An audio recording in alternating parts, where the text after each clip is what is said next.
mesmo assim. Pronto, começou. Oi. Pessoal, então, essa é a doutora Michele. A doutora Michele é pediatra e endocrinopediatra, né? Terminou a residência, fez a pediatria e endocrinopediatria lá aqui na Unesp, né? E agora ela atua no consultório, né, Mi? E atua também como pediatra geral, né? Isso, então, Essa eu aula é acabei. maravilhosa, gente. Eu uso, tá? Eu uso a aula da Michele para algumas coisas ainda quando eu atendo algumas crianças que me dá dúvida de distúrbio de crescimento. Então, prestem bastante atenção, que é bem didática. Pronto, Mi? Gente, então eu sou a Michele, igual a sua apresentou. Eu sou médica pela UFGD e pediatra e endocrinopediatra aqui pela Unesp, tá? Acabei a residência agora. É um momento difícil, mas ela termina. Então, eu vou falar sobre um tema muito importante, que é crescimento e puberdade. Eu acho que dentro da endócrino é o principal tema para um clínico geral saber e conseguir identificar alterações precoces aí para a gente conseguir ter o acompanhamento em conjunto, tá? Então, para mim, essa aula é a principal de toda a endocrinologia pediátrica. Então, para a gente falar de distúrbio de crescimento, a gente tem que entender o que é um crescimento normal, primeiramente, né? Então, o crescimento ele é um processo que vai tendo mudanças de comportamento físico desde a concepção até a maturidade. Ele não é um processo linear. Então, quando a gente vê as curvas de crescimento, né, a gente repara que do nascimento até o primeiro ano de vida, a criança cresce exponencialmente, assim, é o tempo que a criança mais cresce na vida. E depois ela tem uma desaceleração mesmo, ela cresce menos em determinados períodos e volta a crescer bastante na puberdade. Então, para a gente avaliar esse crescimento normal, a gente usa as curvas de crescimento, que são dados, é tudo estatístico, e vê para uma população supostamente normal, do mesmo sexo e da mesma idade, quais são as estaturas esperadas, as mais encontradas. Então, o que a gente usa, as principais que a gente usa é a da CDC, que é do ano de 2000, e da Organização Mundial de Saúde, que é de 2006 e 2007. A gente tem curvas específicas também para determinadas síndromes. Então, a gente tem curva específica de síndrome de Down, de síndrome de Turner, Noonan, Prader-Willi e encefalopatas também, dependendo do grau de encefalopatia. A gente tem em cada grau uma escala de crescimento para esses pacientes. Então, para a gente saber o que é anormal, o que é um distúrbio de crescimento, a gente tem que saber o que é normal. Então, aqui parece ser chato, né? Um monte de valor e tudo, mas se você pensar naquilo que eu falei no começo, que no começo a gente cresce bastante, depois dá uma estabilizada e volta a crescer no estirão, esses números eles começam a fazer um pouco mais de sentido. Então, de 0 a 6 meses, a criança geralmente cresce 15 centímetros, de 6 a 12 meses, 10 centímetros, do primeiro ao segundo ano de vida, entre 10 e 14 centímetros, mais ou menos. De 2 a 3 anos, de 6 a 7 centímetros. E de 4 anos até o começo da puberdade, é uma velocidade de 4 a 6 centímetros em um ano. De modo geral, esse daqui é o valor que a gente tem que ficar mais atento, que é o maior período, né, que a gente vai observar, de 4 anos até a puberdade. Então, de modo geral, esse número aqui em específico, a gente tem que decorar ele. Na puberdade, a menina cresce de 8 a 12 centímetros em um ano, na puberdade toda, de 20 a 25 centímetros, e os meninos de 10 a 14 centímetros por ano, totalizando de 25 a 28 centímetros em toda a puberdade. Eu gosto muito desses 3 aplicativos aqui, que são legais para todo mundo ter aí no celular, que é o Antrocal, que ele tem todos os tipos de curva, para Down, para Turner, para encefalopata que eu acho que não tem nesse, mas todas as outras síndromes ele tem e ele é muito bom. Ele só é um pouquinho lerdo, mas ele funciona. O PEDZ, que também tem bastante informação, é um aplicativo confiável. E o Graph também é outro aplicativo que ele é mais bonitinho, é mais, assim, ilustrado para mostrar para a família. Às vezes, ele é um aplicativo legal da gente ter. E tem o site mesmo da Sociedade Brasileira de Pediatria, que tem todas as curvas de crescimento possível. Então, essa é a famosa curva da Organização Mundial de Saúde, né? Então, aquilo que eu falei do nascimento até o primeiro ano, o maior crescimento, né, de 10 até 15 centímetros. Então, a gente observa que aqui está super inclinada a curva e depois ela dá uma desacelerada. E aqui o que a gente tem? A curva verde é o percentil 50, que é o score Z0, que é onde 50% das crianças têm aquela estatura. Então, é basicamente isso. E quanto mais você vai afastando dessas curvas, é porque a minoria das crianças tem aquela estatura, ou peso, ou IMC. Então, a verde é o percentil 50, que é o score Z0. O percentil 15 é o Z-1 e o percentil 3 é o Z-2. O percentil 85 é o Z mais 1 e o 97 é o Z mais 2. Então, a gente tem do nascimento até os 5 anos e dos 5 anos até os 19. Então, cresce bastante no primeiro ano de vida, depois dá uma estabilizada e volta a crescer bastante aqui na puberdade. E aí a gente tem a curva das meninas e dos meninos, que é a mesma estrutura, né? Então, é o percentil 50, 85, 97, 15 e 3. Então, o tema da aula, distúrbio de crescimento. Como que a gente vai identificar que uma criança tem um distúrbio de crescimento? O crescimento, ele depende da genética, mas ele depende de outras coisas também, de sono, de alimentação, de atividade física, de doença crônica. Mas a gente tem que ter um caminho para identificar qual que é o potencial genético dessa criança. Então, a gente tem uma conta que a gente faz uma para os meninos e uma para as meninas. Eu gosto de pensar assim, a estatura-alvo das meninas é a estatura do pai menos 13, porque se o pai fosse uma menina, ele teria 13 centímetros a menos. Geralmente é essa a diferença de altura de um homem para uma mulher, 13 centímetros. Então, se o pai fosse uma menina, ele teria 13 centímetros a menos, mais a estatura da mãe, e eu divido isso por 2, que eu vou encontrar a estatura-alvo. Esse mais ou menos 7 aqui é essa variação de sono, de alimentação, de atividade física, de doença, de uso de corticoide, de outras coisas que interferem também no crescimento.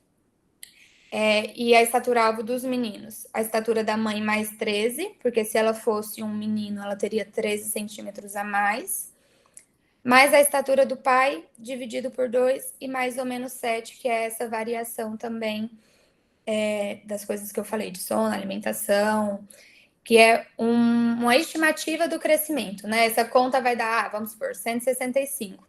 Não necessariamente a criança vai ter 1,65. Ela tem uma variação aí. Então, ela tem um canal familiar de crescimento. E como que a gente vai pensar nessa aula para a gente conseguir ver se tem distúrbio de crescimento ou não? Tem distúrbio de crescimento? Vamos supor, tem. Qual que é a causa desse distúrbio? Para assim a gente conseguir investigar essa criança adequadamente. Não adianta a gente achar que tem distúrbio e só pedir um monte. Então, eu acho que a gente consegue investigar de uma forma mais adequada.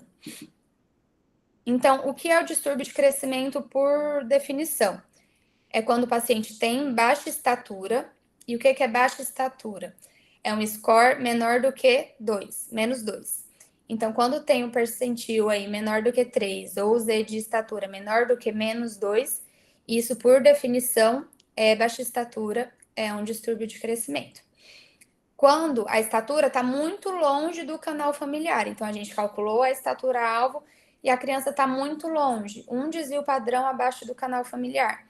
Isso também é um distúrbio de crescimento.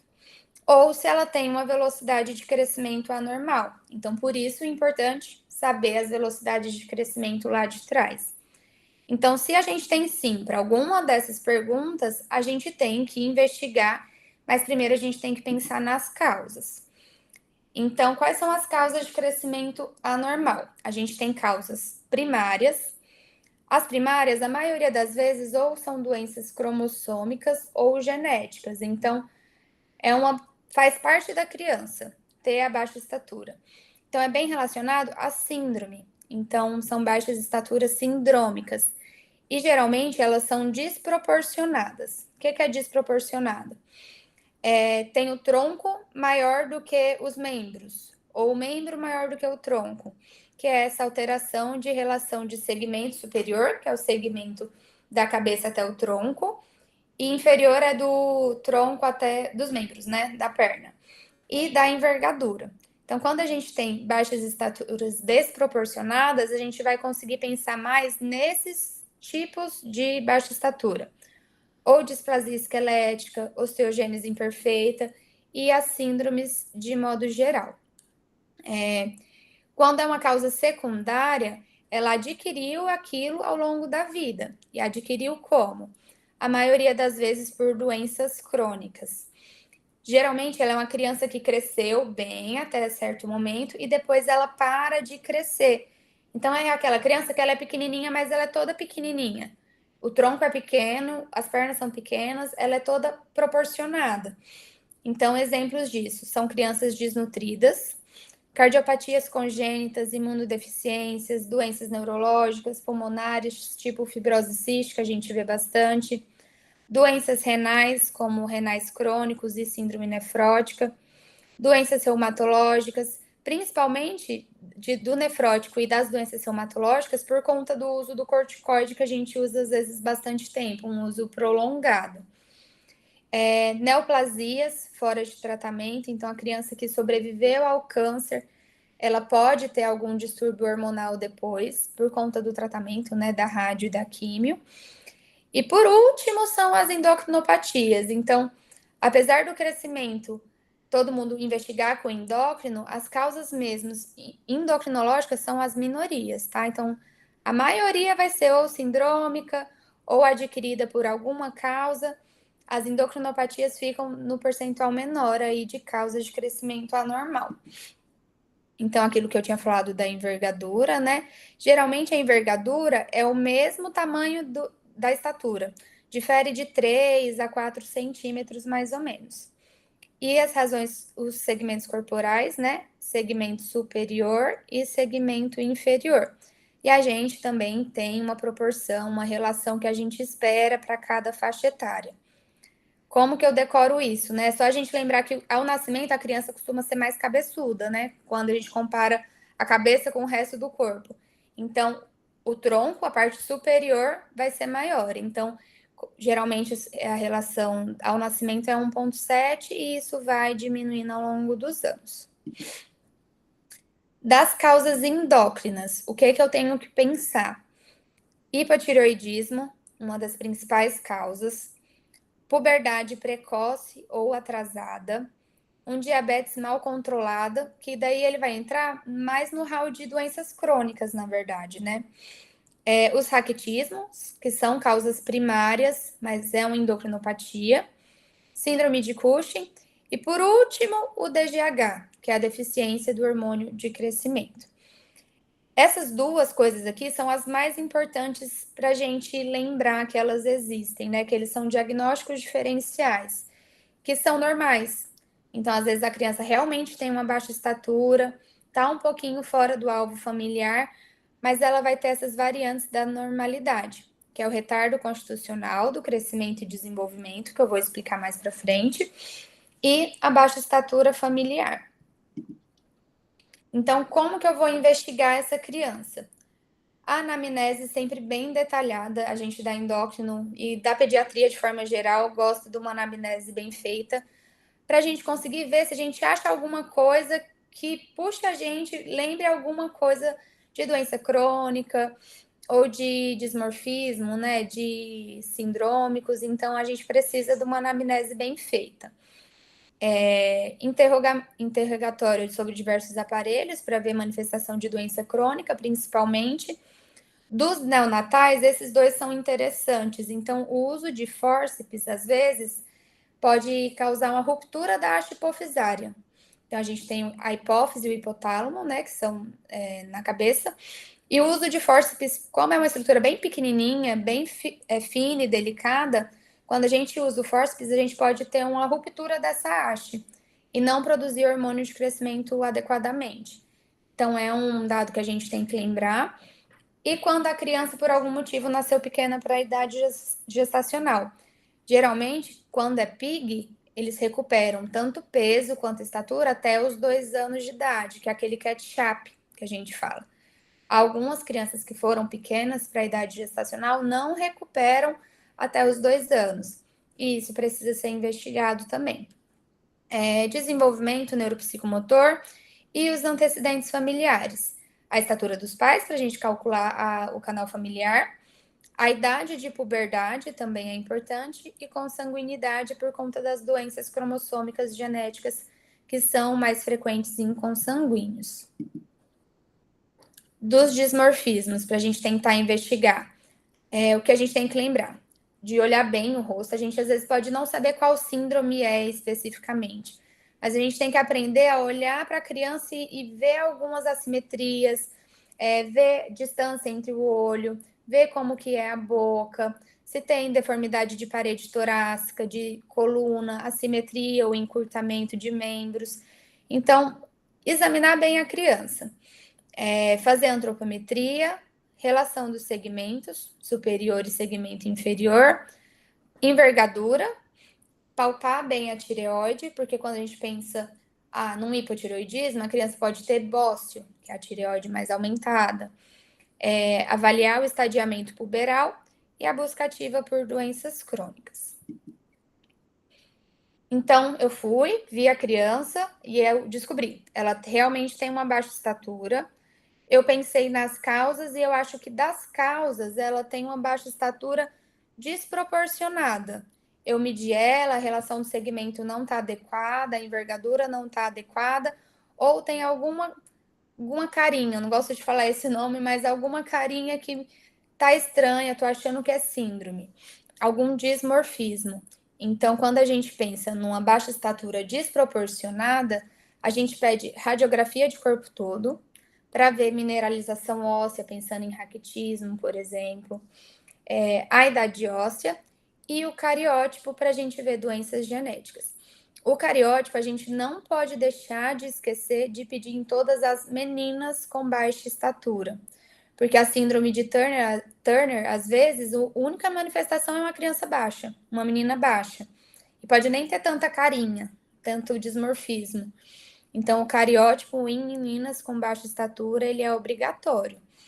E teste genético específico, se estou pensando que é um raquitismo, eu peço um teste de raquitismo.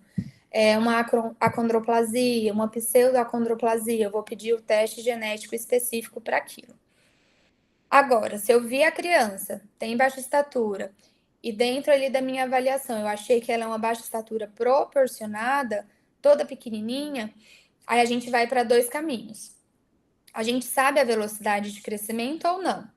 Então, se eu não sei a velocidade de crescimento, ou é uma velocidade de crescimento normal, quais são os exames iniciais que a gente pede? A idade óssea. A idade óssea ela vai mostrar para a gente a maturação biológica da criança. Então, por exemplo, uma criança de 8 anos, ela pode ter uma idade óssea de 6, de 7, de 5, ou ela pode ter uma idade óssea avançada, de 10, 12. Isso ajuda a gente bastante na investigação também.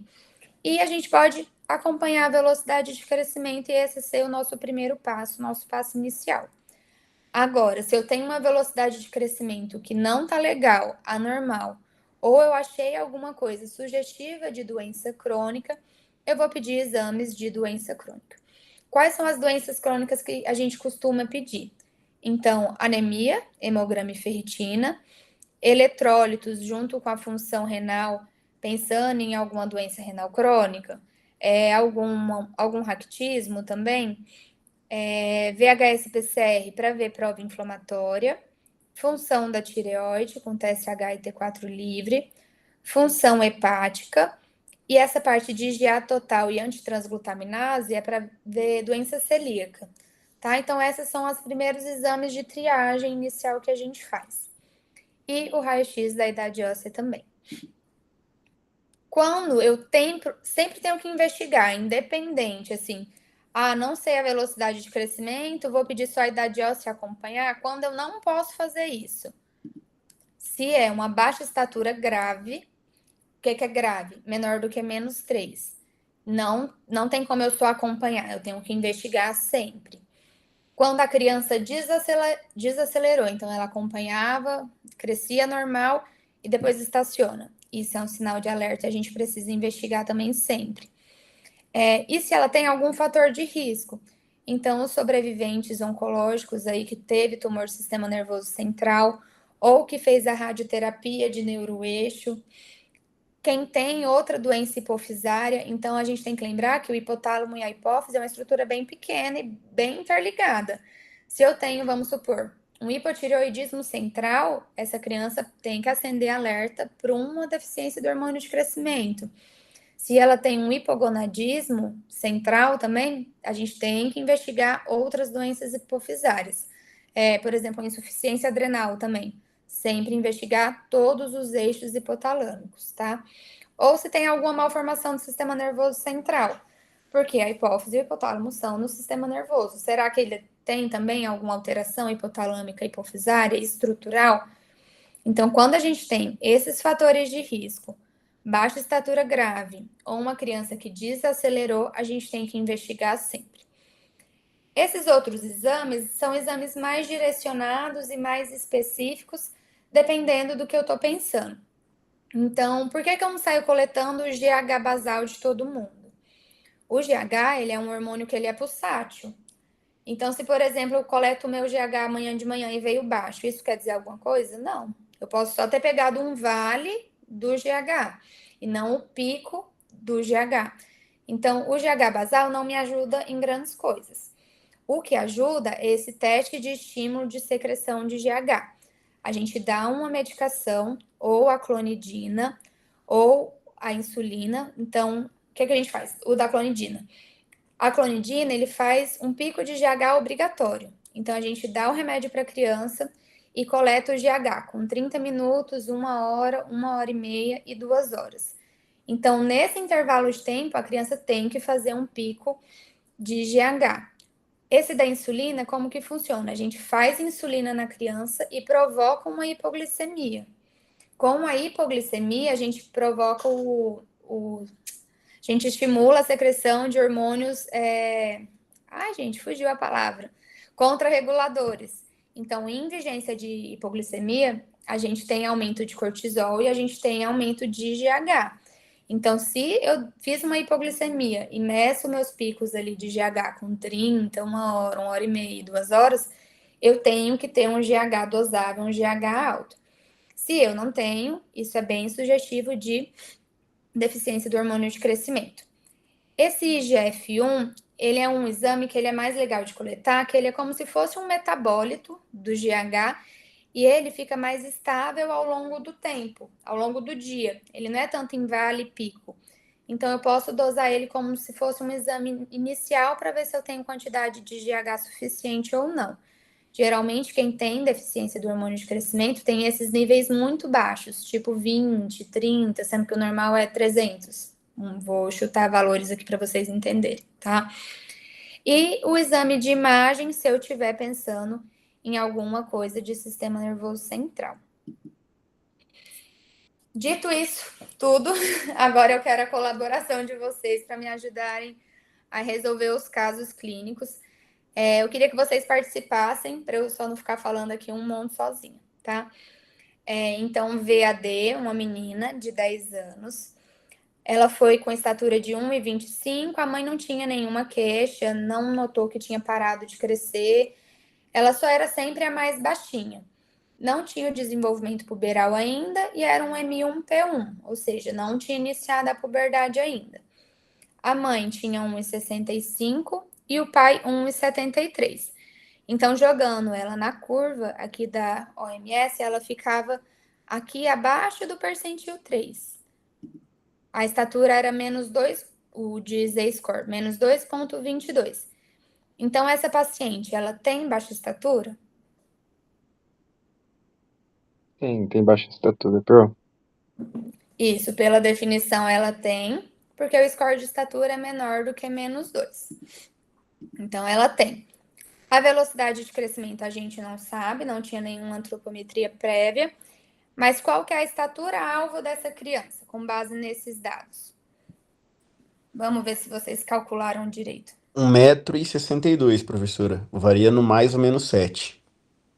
Certinho. Então, é 1,62,5, mais ou menos 7. Então, ela pode ir de 1,55,5 a 1,69,5. E qual que vai ser o primeiro exame que a gente vai solicitar para ela? É uma criança com baixa estatura, que aparentemente não tem nenhuma doença crônica, nenhuma outra alteração, com a velocidade de crescimento desconhecida e com essa estatura-alvo. Qual o Dosagem de primeiro GH? Idade óssea, né? Não, o GH a gente nem pede, lembra? O GH basal não serve para nada. Idade óssea, Pro. Isso, o raio-x de idade óssea. E aí a gente fez um raio-x de idade óssea, a idade óssea dela veio 8 anos, ela tinha 10. O que é que significa isso? Que a idade óssea dela, apesar dela ter 10 anos, ela tem um osso de 8. Então a gente joga a estatura dela aqui para trás. Com essa estatura, com a idade óssea mais atrasada, ela consegue chegar no alvo dela. Isso aqui tá errado, era para ser 1,62. Mas a gente consegue chegar no alvo genético dela. Então, quando a gente tem uma criança que tem baixa estatura, não tem desaceleração ou uma velocidade de crescimento que a gente ainda não sabe, com a idade óssea atrasada, a gente tem o retardo constitucional do crescimento e do desenvolvimento. Então, é uma baixa estatura, mas que a estatura está dentro ou um pouquinho abaixo do canal familiar, mas ela tem uma idade óssea atrasada. Então, isso para a gente é um retardo constitucional do crescimento e do desenvolvimento. Quer dizer que ela só vai demorar um pouquinho mais para chegar na estatura dela. O que a gente tem que ficar de olho é na puberdade. Se ela não vai começar essa puberdade antes, por exemplo, sabe? Mas de modo geral, tem baixa estatura, mas a estatura está ali perto do alvo, com uma idade óssea atrasada, então a estatura dela estava aqui. A idade óssea trouxe ela para cá, jogou para 8 anos, que era dentro do canal de crescimento familiar dela, então é um retardo constitucional. Ela está um pouquinho mais baixa, mas ela vai conseguir crescer e chegar no alvo dela. Agora vamos para esse. ACP, 13 anos, com 1,35, também não tinha nenhuma queixa assim dos outros aparelhos. Já tinha começado o desenvolvimento puberal, ele era um G2P2. A mãe tinha 1,43 e o pai 1,60. Aí a gente vem aqui, 13 anos, 1,35 m, ele ficava aqui. Ele tem baixa estatura? Tem, né? Menor do que menos 2, dava menos 2,83 a estatura dele. Então, ele tem baixa estatura. Qual que é a estatura-alvo dele com base nesses dados aqui? O pai tem 1,60, a mãe tem 1,43. 1,58? Roubei, 1,58, certo. Então, mais ou menos 7. Então, ele pode ir de 1,51 a 1,65. E aí, a gente pediu a idade óssea. E a idade óssea era compatível. Então, ele estava aqui, mas ele estava aqui mesmo. Isso é uma baixa estatura familiar. Então, esse é a baixa estatura familiar. Se a gente pega aqui o canal de crescimento dele, por conta da estatura dos pais, ele tem um alvo horrível, né? Então, o potencial genético dele é ruim. Se a gente seguir aqui o crescimento dele, ele chega no alvo genético dele. Então, é uma baixa estatura, mas que está dentro do canal familiar dele. Tem uma velocidade de crescimento normal e uma idade óssea compatível com a idade cronológica. Antes, há um tempo atrás, não tanto tempo, assim, 5 anos, essa baixa estatura familiar, a gente falava, é uma baixa estatura familiar e ficava por isso mesmo. Só que hoje, com os testes genéticos que a gente já sabe que algumas baixas estaturas familiares, elas têm tratamento e algumas respondem com GH. Então, às vezes, essa mãe dele tem 1,43, mas ela tinha alguma deficiência hormonal que acabou não sendo tratada, porque ela tem baixa estatura também. O pai tem 1,60, mas ele também tem baixa estatura pelo score do menino aqui, né? Então, algumas baixas estaturas, que antes a gente só falava, é familiar, não tem o que fazer, fica por isso. Hoje, com teste genético, a gente já pode fazer teste genético e ver se há alguma baixa estatura que responde com hormônio de crescimento. Então, esse caso em específico vale a pena uma investigação um pouco mais detalhada. E por que a gente não faz teste genético em toda criança com baixa estatura, né? Quando a gente faz teste genético, a gente acha coisa que a gente quer e a gente pode achar coisa que a gente não quer também. E a gente pode achar variantes que não têm significado, por exemplo. Aí vamos supor que eu coletei um exoma, né, que é o teste genético de uma criança, porque eu achei que ela precisava, sem alguma indicação clara. E aí vem que ela tem uma mutação no gene de câncer de tireoide, no gene RET.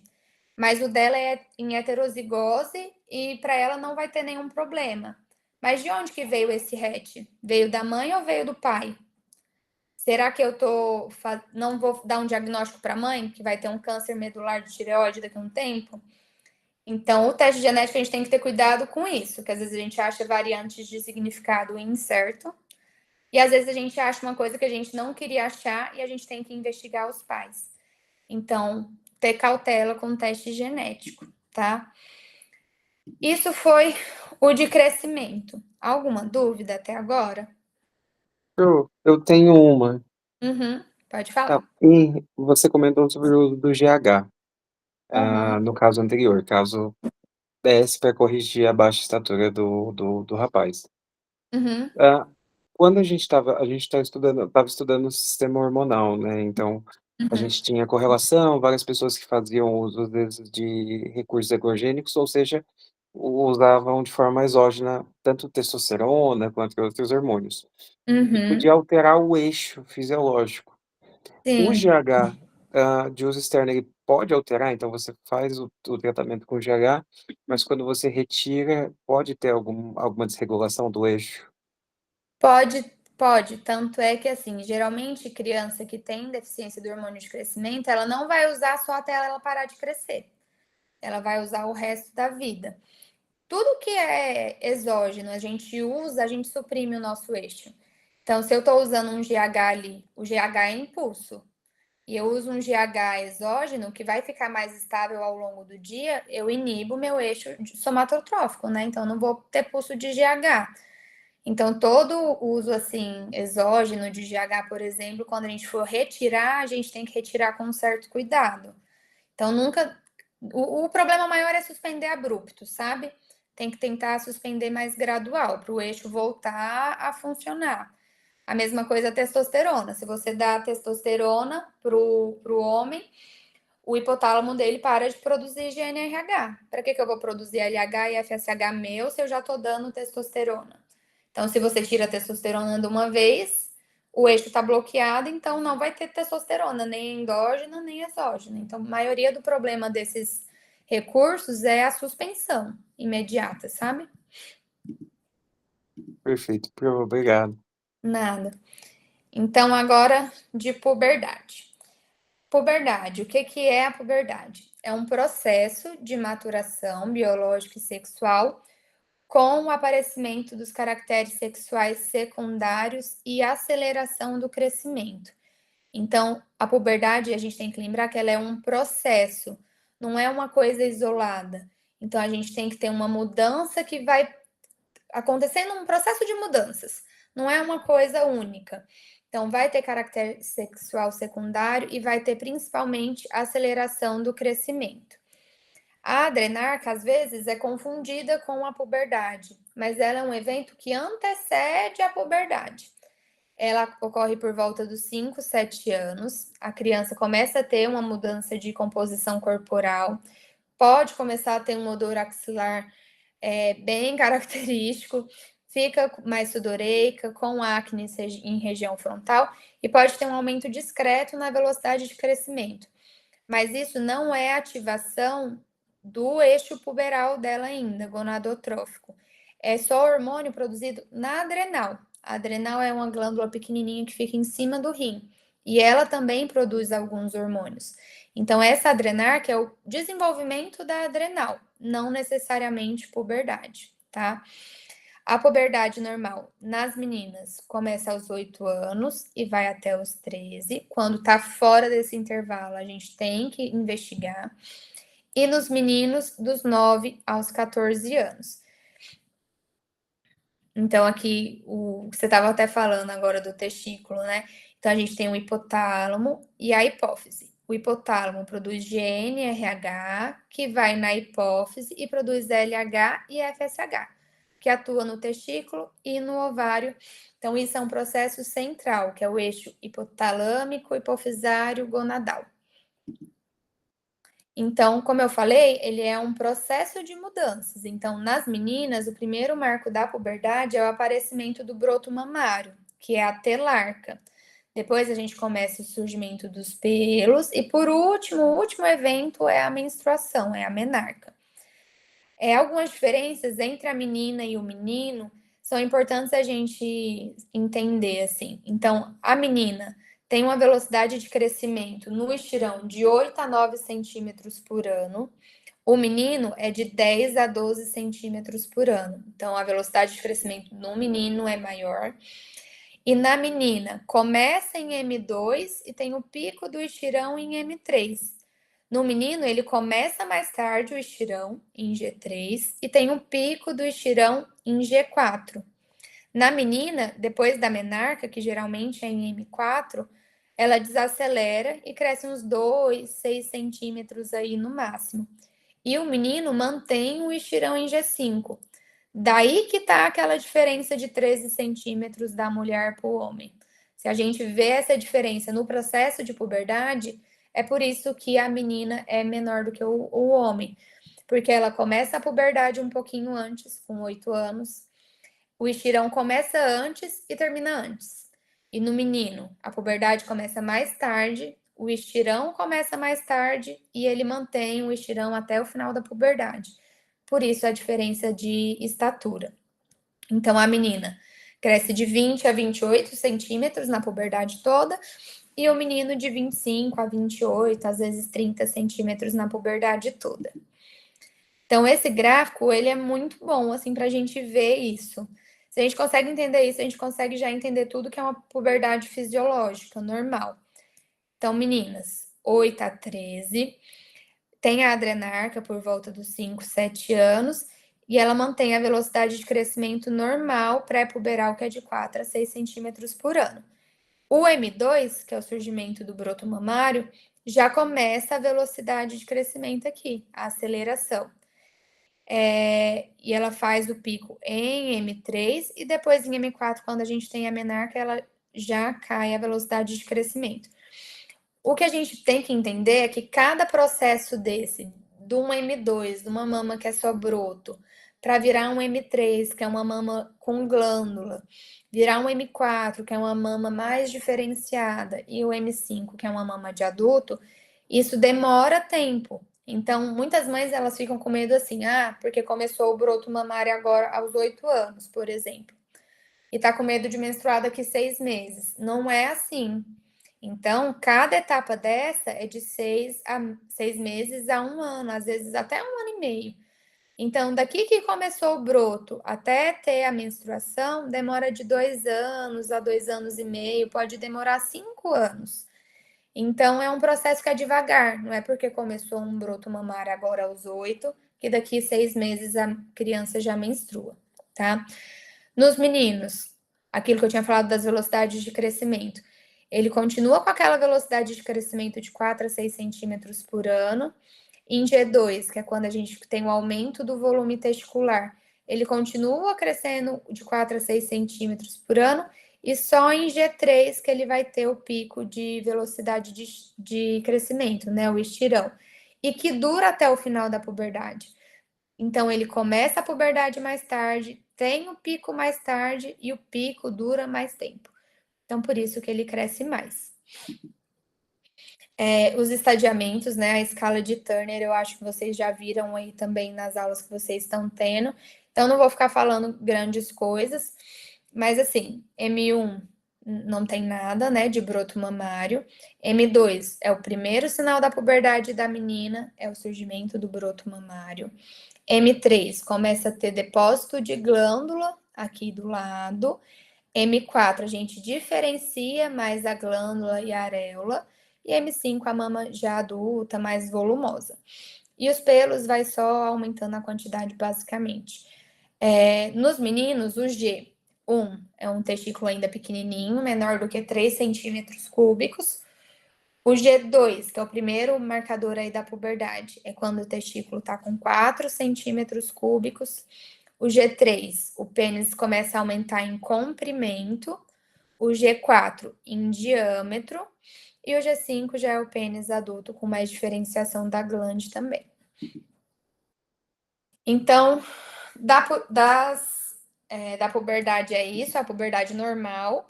E quais são os distúrbios puberais, né? Então, a gente tem puberdades precoces e puberdades atrasadas. O que é que vai ser a puberdade precoce? Na menina, antes dos 8 anos. No menino, antes dos 9 anos. Mas o que a gente tem que lembrar? É só um fato, então, é só um broto mamário que não está evoluindo, que não está tendo velocidade de crescimento, não está tendo estirão. Então, foi um broto mamário que apareceu e não está evoluindo. É um pelo que apareceu, mas não está evoluindo. Ou isso é uma evolução de puberdade. Então, isso é um fato ou ele é um processo de puberdade. Ou se isso está muito avançado. Então, lembra que eu falei que demorava de 6 meses a 1 ano entre cada estadiamento puberal. Se a diferença de M2 para M3 ou de G2 para G3 durou menos que 6 meses, isso é um ritmo progressivo avançado, uma puberdade rapidamente progressiva, que a gente chama. Se isso acontece, a gente tem que investigar as causas. E aqui é muito importante, tá? Muito importante mesmo. Então, como é a puberdade precoce? A gente diferencia elas em centrais e periféricas. Então, a puberdade precoce central, ela depende de gonadotrofina. Então, é uma ativação precoce do meu eixo hipotalâmico hipofisário gonadal. Pode ser alguma causa genética, pode ser doença de sistema nervoso central, então pode ser uma neoplasia, pode ser só porque irradiou o sistema nervoso central, fez uma neurocirurgia, infecção, malformação, ou causas idiopáticas, principalmente em meninas. Em meninas, a gente tem bastante puberdade precoce central, que são de causas idiopáticas, então não se sabe o motivo, mas entrou em puberdade um pouquinho antes. Nos meninos, essas causas idiopáticas são mais difíceis, tá? Periférica. O que é uma puberdade precoce periférica? Eu tô tendo ativação do eixo central? Não. Então, o estímulo de testosterona e de estrogênio não tá vindo da hipófise. Ela tá vindo de algum outro lugar que tá estimulando a produção de testosterona e de estrogênios. Então, isso daqui é o mais importante para a gente lembrar. São as causas independentes de gonadotrofinas, porque a maioria das vezes são neoplasias. Então, às vezes a criança vem por puberdade precoce, no endócrino, e na verdade é um câncer. Então, pode ser tumor secretor de gonadotrofina, que produz beta-HCG, pode ser exposição a andrógeno, como uma neoplasia adrenal, que produz disulfato e testosterona. Pode ser androgênio externo, principalmente agora com essa moda aí de todo mundo usar testosterona em gel, esses anabolizantes. Pode ter uma tia que passa uma testosterona em gel no braço e abraça a sobrinha todo final de semana. E aí, isso é um contato que repetido pode causar uma puberdade precoce na menina. Ou hiperplasias adrenais congênitas em formas não clássicas, que é a 17-OH-progesterona. A forma clássica, geralmente, a gente pega na triagem neonatal. As formas não clássicas é porque a enzima ainda funciona um pouquinho, então a gente não tem perda de sal, a gente só vai ter virilização um pouquinho mais precoce. Então, essas são as causas periféricas não centrais de puberdade precoce. E aí, como que a gente vai investigar isso? Se já tem muito tempo, então a mãe chega assim, tem um brotinho já tem há 4 meses, 5 meses. Eu achei que ela não perdeu tanta roupa, não perdeu tanto sapato. Eu posso investigar só com raio-x de idade óssea para ver se está compatível ou se está muito avançada. E um ultrassom de pelve, é um ultrassom do útero via abdominal que a gente faz para ver se o útero já tem sinais de estrogenização. Então, o útero começa a ficar mais gordinho, o ovário começa a aumentar, o endométrio fica mais espesso. Isso é sinal de que tem realmente um estrogênio começando a agir na menina. E aí a gente investiga TSH, T4 livre, tireoide, que é a maestra de todo o sistema endócrino, né? FSH e LH basal, que são os hormônios hipofisários. Um LH maior do que 0,3, isso significa que o nosso eixo hipotálamo, hipófise, gonadal está desbloqueado. Os esteroides a gente vai pedir conforme o sexo. Então, nas meninas, a gente pede estrogênio e testosterona para os meninos. Beta-HCG a gente vai pedir pensando em tumor secretador de gonadotrofina. A alfa-fetoproteína, pensando em tumor hepático. O diasulfato, pensando em tumor adrenal. 17-OH-progesterona, pensando em hiperplasia adrenal congênita. As imagens vai depender do que eu tô pensando. Se eu tô pensando que é, sei lá, algum tumor de sistema nervoso central, eu posso pedir uma tomografia, uma ressonância. Se eu tô pensando que é um tumor adrenal ou um tumor hepático, eu peço uma tomografia de abdômen. E eu tô falando que isso aqui para vocês é tão importante que essa semana mesmo no consultório apareceu uma criança de 2 anos e 3 meses. E a mãe falou que ela já estava com pelos há 8 meses. Ela passou no médico do posto, o médico do posto falou que era normal, da idade, 2 anos e 3 meses. Aí ela foi num pediatra particular, pagou a consulta, ele pediu só esses exames aqui, ó, só de pensando em puberdade precoce central, que veio normal e falou, não, tá tudo bem, é porque ela tem mais pelinho mesmo. E aí ela passou essa semana comigo. E a menina já tá totalmente virilizada, ela tem pelo tipo P4 e ela tem clitoromegalia. Então, assim, eu pedi os exames para investigar, mas provavelmente é um tumor adrenal, que foi negligenciado, né, pelo médico do posto, que não fez nada, e por um pediatra que ela pagou, mas o pediatra só lembrou das causas centrais de puberdade precoce, não lembrou disso aqui. Então, uma criança muito nova, né, de 2 anos e 3 meses. Então, a gente tem que pensar em coisas ruins, coisas malignas, né? Então, queria muito que vocês guardassem essa mensagem dos periféricos. E o tratamento? Vai depender da causa.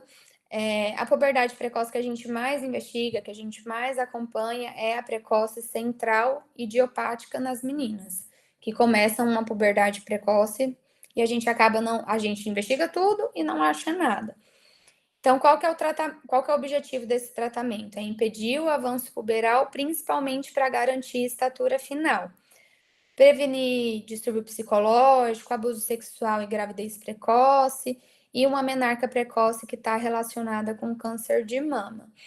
Esses 2 tópicos, eles são um pouco controversos, mas a gente leva em consideração, né? Vamos supor, uma menina de 6, 7 anos, que já começou a ter desenvolvimento puberal aí, por mais que não seja tão precoce, sei lá, 7 anos e meio, mas já está numa puberdade em andamento, a gente pode bloquear essa puberdade, porque ela não está preparada. As amiguinhas dela ainda não estão tendo mama, não estão tendo pelo, né? Então, isso impacta muito no crescimento da criança, tanto de estatura quanto psicológico, tá?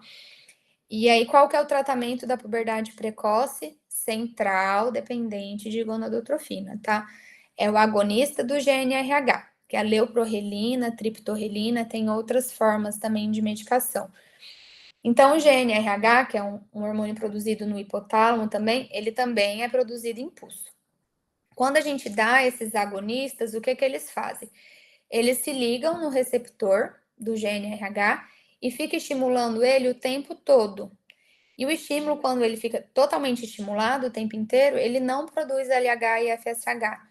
Então, por ser secreção pulsátil, a gente dá um agonista que vai ficar ligado no receptor o tempo inteiro e vai parar essa pulsatilidade do GNRH. E isso bloqueia o eixo puberal, o eixo gonadal. Então, é isso de puberdade precoce. Alguém tem alguma dúvida de puberdade precoce? Não? Tá bom. E puberdade atrasada. A puberdade atrasada a gente acaba vendo menos. Nas meninas é bem difícil da gente ver. Quando tem é mais em meninos que a gente consegue ver as causas idiopáticas, né? Então é uma menina que tá com 13 anos e não tem nada de broto mamário, ou um menino que tá com 14 anos e não tem nada de aumento de volume testicular. Os pelos não entram na definição, tá? Então é só o broto e volume testicular. Para investigar a causa, segue mais ou menos a mesma linha de raciocínio da baixa estatura, assim. A gente tem que excluir doença crônica, porque quem não cresce não desenvolve puberdade também. E o retardo constitucional do desenvolvimento é bem parecido com o da baixa estatura. Ele é um diagnóstico de exclusão e é a maioria dos quadros. E ele é bem comum em meninos. Então, a puberdade atrasada é mais comum nos meninos. De causas assim de hipogonadismos, a gente tem o hipogonadismo hipogonadotrófico, então é uma causa central, é uma culpa que o eixo dele que não produz. Pode estar relacionado com infecção do sistema nervoso central, neoplasia do sistema nervoso central, TCE pode causar também. Então, teve alguma ruptura lá da haste e não tem a produção de gonadotrofina. Ou uma síndrome que chama síndrome de Kalman, que é principalmente em meninos, que dá anosmia. Então, eles não sentem cheiro bem. Então, se chegar uma puberdade atrasada num menino, perguntar se sente cheiro bem. Isso é importante. E o hipogonadismo hipergonadotrófico é quando a gente tem um estímulo central, mas o que não está funcionando direito é a gônada, é o testículo ou é o ovário. Então, é um problema mais na gônada. Ou por químio, ou por rádio, infecção, então, tipo, orquites de modo geral, ou traumas, alguns medicamentos. É indireta. Não. Tem alguém com o microfone ligado. Camila Barbosa, por favor, desliga o telefone. Ixi, eu não sei Peraí, se ela Mi. tá. Pronto, Acho que Mi. Então, da gônada, pensar nessas coisas. E de síndrome de Klinefelter, que é uma criança com alta estatura e deficiência intelectual e o hipogonadismo. Então, eu trouxe, agora acho que são 2 ou 3 casinhos e daí eu já acabei, tá, gente? Então, CCD, uma menina de 6 anos, a mãe trouxe uma consulta de rotina porque ela estava com um odor axilar muito forte, a pele estava começando a ficar oleosa, com presença de acne. Na última consulta que ela passou com o pediatra, ela estava com 1,22, hoje, 4 meses depois, 1,24, e ela continua M1P1. Qual que vai ser a nossa principal hipótese nesse caso? Eu também quero a participação de vocês. Cri, cri. Seria a puberdade precoce? Não, vai ser a adrenarca. Lembra que eu falei que... Adrenarca precoce. Isso, que era dos 5 aos 7 anos, que antecede um pouco a puberdade. Então, ela tá na faixa de ter a adrenarca mesmo, 6 anos, só com odor axilar, sem estirão. Então, em 4 meses, ela cresceu 2 centímetros. Em 1 ano, ela vai ter crescido 6, que é uma velocidade de crescimento normal. Então, a principal hipótese é uma adrenarca precoce, porque a velocidade de crescimento não alterou e não tem mais nada. Não tem mama, não tem pelo, não tem nada. É só o odor axilar. Então, a conduta nesses casos é orientar higiene, basicamente, e desodorante sem disruptor endócrino. E acompanhar como que vai evoluir essa velocidade de crescimento e se vai aparecer mais alguma outra coisa ou não. E aí, só puxando um gancho que ano passado, quando eu dei essa aula, eu não falei, mas hoje eu vou falar, são dos disruptores endócrinos. Então, eles estão muito em alta, todo mundo fala bastante, mas a gente fala e acaba não entendendo o que eles significam. Então, eles são substâncias químicas que interferem no funcionamento do hormônio. Eles podem imitar, bloquear ou alterar a ação do hormônio natural que a gente tem. Então, ele pode bloquear o receptor, ele pode se ligar ao receptor ou fazer uma resposta errada. E isso em qualquer hormônio do corpo, qualquer hormônio. Então, isso pode ter alteração de crescimento, pode dar puberdade precoce, pode ter disfunção de tireoide, pode ajudar em obesidade, aumento de peso, pode ter alteração de neurodesenvolvimento, mas principalmente para a gente não ficar surtado, porque tudo hoje tem, né, disruptor endócrino. É uma exposição quando crônica e acumulativa. Então, por exemplo, minha filha agora está com 8 anos e quis pintar a unha agora porque ela vai na casa de uma amiga. Se for só hoje, tá tudo bem, sabe? Eu acho que é uma coisa que a gente tem que colocar limite. Não é aquela criança que quer pintar a unha todo dia, passa maquiagem para ir para a escola, perfume, creme no cabelo, tatuagem. Então, um uso pontual não vai interferir. O problema maior está na exposição crônica e acumulativa, e isso inclui desde a gestação, tá? E aí, onde que eles estão, e às vezes a gente não sabe. Parabenos. Então, tudo isso é conservante de cosmético. Todo cosmético tem, basicamente. Esse triclosan, ele é de antisséptico, pasta de dente, sabonete, o BPA, que são dos plásticos que a gente leva no micro-ondas, esse PFAs, que são de panelas antiaderentes, que ela tem uma película desse disruptor, os fitalatos, que estão em plásticos, fragrâncias, perfumes de modo geral, e em quase todos os cosméticos, e pesticidas nos alimentos não orgânicos. Como que a gente encontra eles nos rótulos? Porque eles não vêm escrito assim, né? Triclosan. Parabeno até que é bem parecido, né? Paraben. Mas fitalatos vem tipo DEP, DBP. Aí você compra, até pode ler o rótulo, mas não entendeu o que você está lendo. Então, na pediatria tem esse aplicativo também, que chama Rótulo Seguro Kids, que ele é muito legal. Então, quem tiver filhos, sobrinhos e quiser, e até a gente mesmo usar, para às vezes a gente escolher opções um pouco melhores para gente, ele é um aplicativo bem legal. Então, vamos para os casos. BRF, uma menina de 5 anos. A mãe falou que está com aumento mamário há cerca de 4 meses, tem mastalgia, então tem dor no local, tem pelo pubiano e axilar e está perdendo muito rápido roupa e sapato. Na última consulta ela estava com 1,10 m, voltou hoje, 6 meses depois, com 1,14 m. Por essa foto, qual o estadiamento puberal mais ou menos dessa menina? Algo, hein? Porque 3 e 4, pô. Isso, ela é um M3, porque já tem brotinho e tem acúmulo de glândula. Só que você vê que a glândula, o broto não é tão diferenciado ainda assim da glândula, sabe? Então, um M3 certinho. E o pelo tá mais um P2, assim, querendo ir para P3, que não tá tão aproximada a imagem. Mas não é tantos pelos assim. Então, ela é um M3 P2. Nossa principal hipótese é realmente uma puberdade precoce, né? 5 anos, já com peito desenvolvido, com pelo, crescendo rápido, né? Então, em 6 meses, ela cresceu 4 centímetros, isso é uma velocidade de crescimento de 8. Então, é uma puberdade precoce. E o que a gente tem que pedir de exame? Ela é muito pequena, então a gente tem que pedir tudo. Então, pensando em puberdade precoce central, avaliar a tireoide, pensar em hiperplasia adrenal congênita, pensar em tumor de célula germinativa, tumor adrenal e tumor hepático.